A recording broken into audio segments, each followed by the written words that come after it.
R.I.P. Baba, R.I.P. Baba, R.I.P. Baba, Kenya you will always be remembered.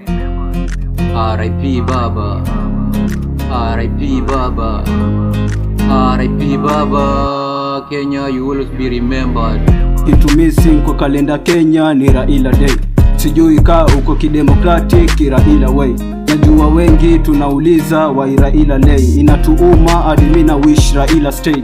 Power loss kukip legacy hatuwezi kubali kuwa powerless. Of course peace na cause sahi wako busy wanachat venye weni big loss. Matanga imefanya waseme what the end suppose. Kweli sifa zinapewa mtu mwenye hafos.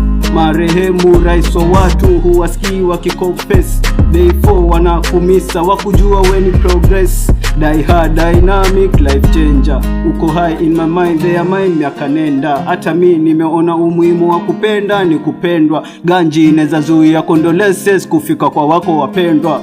Presence and do ya kiongozi tunakujua.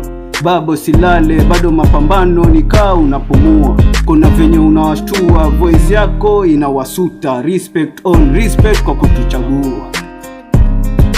R.I.P. Baba, R.I.P. Baba, R.I.P. Baba, Kenya you will always be remembered.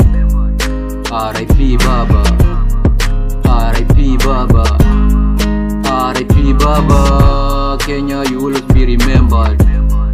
ODM, ulikuwa odi wa meni Kenya. Rest in power, tukikudai tunakuja siaya.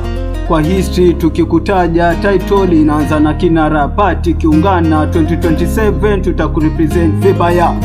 Haya ona your results wanazisoma after umekwisha. Sijui kaa wanalia kukulilia ama kuna jambo wanaficha.